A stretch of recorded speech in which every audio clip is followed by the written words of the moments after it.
जय माता की प्यारे दोस्तों, कैसे हैं आप सब। आज हम पढ़ने जा रहे हैं दुर्गा सप्तशती का 9वां अध्याय निशुंभ का वध। आशा है आप सब जुड़े रहेंगे। जय माँ भगवती।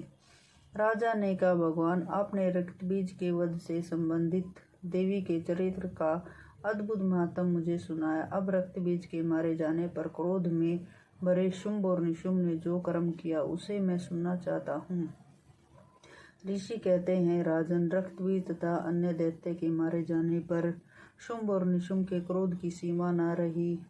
अपनी विशाल सेना का इस प्रकार वध होता देखकर निशुंभ क्रोधित होकर देवी की ओर दौड़ा। उसके साथ असुरों की प्रमुख सेना थी। उसके आगे पीछे दाएं बाएं बड़े बड़े असुर थे, जो क्रोध में भरकर होठ चबाते हुए देवी की ओर दौड़ने गए। महापराक्रमी शुंभ भी अपनी सेना के साथ मातृगणों से युद्ध करने के लिए चंडिका को मारने के लिए क्रोध वेश में आ गया। तब शुंभ और निशुंभ के साथ देवी का घोर संग्राम छिड़ गया। वे दोनों दैत्य बादलों की भांति भयंकर वर्षा करने लगे। तब उन दोनों द्वारा छोड़े गए बाणों को चंडिका ने अपने बाणों द्वारा तुरंत काट गिराया और अपने शस्त्रों की वर्षा करके दोनों दैत्योपतियों को चोट पहुंचाई।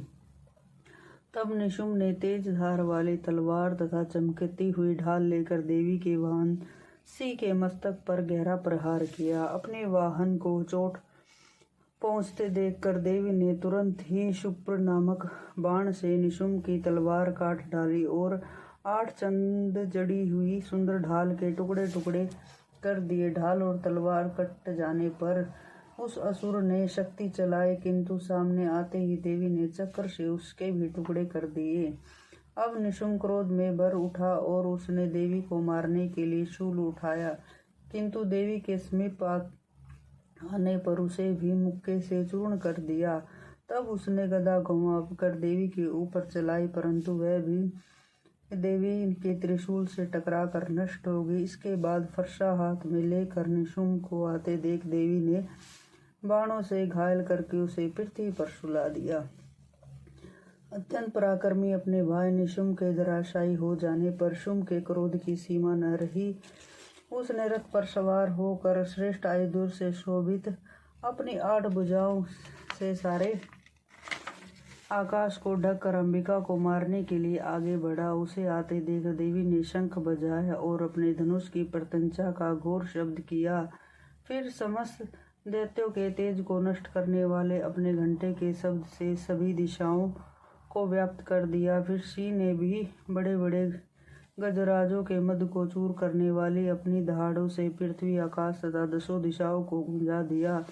फिर काली ने आकाश में उछल कर अपनी दोनों हाथों से पृथ्वी पर आघात किया। इससे इतना भयंकर शब्द हुआ कि इससे पहले के सभी शब्द शांत हो गए। तत्पश्चात शिवदूती ने दैत्यों के लिए अमंगलकारी अट्टहास किया। इन शब्दों को सुनकर समस्त असुर थर्रा उठे, किंतु शुंभ को बड़ा क्रोध आया।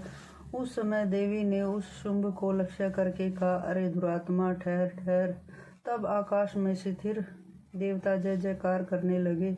शुंभ ने आगे बढ़कर ज्वालाओं से युक्त अत्यंत भयानक शक्ति चलाई। अग्नि के समान आती उस शक्ति को देवी ने बड़ी भारी उल्का से हटा दिया। उस समय शुंभ की गर्जना से तीनों लोग गूंज उठे। हे राजन, उसकी प्रतिध्वनि से वज्रपात जैसे जो भयानक शब्द हुआ, उसके सब शब्दों को जीत लिया। तत्पश्चात शुंभ द्वारा छोड़े गए बाणों को देवी ने और देवी द्वारा छोड़े गए बाणों को शुंभ ने अपने अपने भयानक बाणों द्वारा सैकड़ों हजारों टुकड़े कर दिए। तब क्रोधित हुई चंडिका ने शुंभ पर शूल से प्रहार किया। इससे यह मूर्छित होकर भूमि पर गिर पड़ा। उसी समय निशुंभ को चेतना हुई और उसने धनुष हाथ में लेकर बाण वर्षा करके देवी, काली तथा सिंह को घायल कर दिया। फिर उसी दैत्य ने 10,000 बाहें बनाकर चक्रों के प्रहार से चंडिका को आच्छादित कर दिया।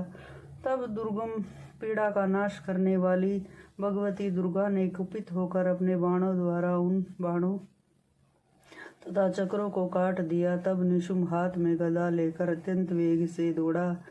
देवी ने तत्काल पैनी धार वाली तलवार से उसकी गर्दन काट दी। तब उसने शूल हाथ में उठाया। देवताओं को पीड़ा देने वाले निशुंभ को शूल हाथ में लिए आते देख चंडिका ने बड़ी तेजी से अपना शूल उसकी छाती में मारा। शूल के आघात वह उसकी छाती से एक अन्य महाबली पुरुष खड़ी रह कहकर बाहर निकला। उसी निकलते हुए पुरुष की बात सुनकर देवी अट्टहास कर हंस पड़ी और खड़ग से उसका मस्तक काट कर पृथ्वी पर गिरा दिया।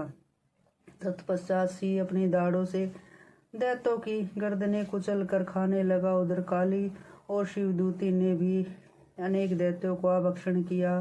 कुमार कार्तिकेय की शक्ति कुमारी ने अनेक महादैत्य नष्ट कर दिए। ब्रह्माणी ने मंत्रपूरित जल से तेजहीन होकर कितने ही दैत्य भाग गड़े हुए। अनेक दैत्य महेश्वरी के त्रिशूल से छिन्न भिन्न होकर गिर गए। वराही ने अपने धुनधुन की चोट से कितनों का कचुम्बर निकाल दिया। वैष्णवी ने भी अपने चक्र से दानवों के टुकड़े कर दिए। इंद्री द्वारा छोड़े गए वज्र से अनेक दैत्यों प्राणों से हाथ धोकर बैठ गए। इस प्रकार कुछ असुर मारे गए, कुछ युद्ध क्षेत्र से भाग गए। कितने ही दैत्य काली तथा शिवदूती तथा सिंह के ग्रास बन गए। बोलो भगवती मैया की जय, महाकाली मैया की जय।